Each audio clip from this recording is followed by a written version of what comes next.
Hey everyone, this is John Works, and I'll be talking about the final project for Mo Drinks. Next slide. Alright, so an overview of this project. The goal is to create a fully automated bartending robot that takes environmental data from the user, or takes environmental data and user input and produces a fabulous drink for them. We'll do this through an on-off button, weather sensors, a drink-making valve array, and a Raspberry Pi for data logging. Next slide. I'm going to quickly go through this FSM diagram for you. So starting in the sleep state, once the button is pressed and the machine is on, we'll set it for capture, setting all of our variables to 0. We'll get temperature, humidity, and pressure, and use the weather and the time of day, ideally, to move on to the log data state, where we'll log that data and then make the drink based on the parameters passed forward through those states. All right, next slide. So this is the block diagram of our setup, and you can see that the on-off button determines whether or not Mo is going to be active. That's our bartender, the STM32, and it's going to receive inputs from the weather, the temperature, the weather, which is the temperature, the pressure, and the humidity, and it's going to be logged by the Raspberry Pi, and the output will go to the electronic liquid valve control.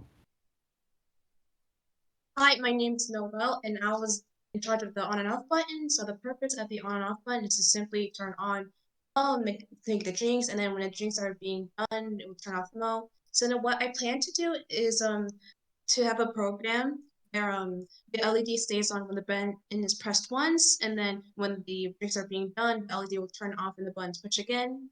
So I did try to do 2 attempts, but honestly, it didn't wasn't able to successfully execute my plan. So the first one is to follow a tutorial from an online source based off of the requirements for the final project. And the second attempt I did was to base it off from Lab 2. Next slide, please.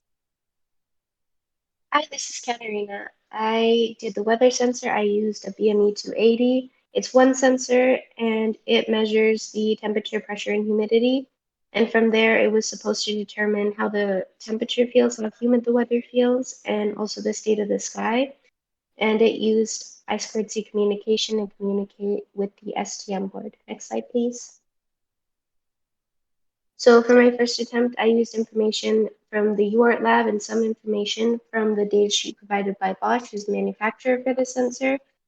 This code was too simple, so it didn't end up working out. For my second attempt, I followed a tutorial that I found online and it still didn't work. So for my third and final attempt, I tried to copy Bosch's library files. And then both of these attempts had so many errors and I was not able to fix them all. Next slide, please. Alright, so for the liquid valve array, my attempts were successful. Basically, I took the input or mock input from weather sensors and time of day and fed it into my board, and it controlled the LEDs and gave me the appropriate cases. The LEDs are used to simulate a 5-volt relay and a 12-volt solenoid. Next slide.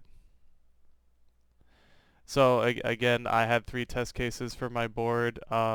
Case 1 is to take in the input from the weather and time sensors and to dispense the appropriate drink based on those parameters. Test case 2 was to scrape some user input through a button and modify the drink appropriately. And then case 3 is to use the time of day to also modify the drink.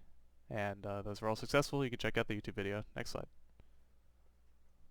So my name is Desmond, and my portion of the project was to use a Raspberry Pi to log the data. And the steps that I went through was connecting them, the two of them, the STM, and then configure the STM and configure the Raspberry Pi.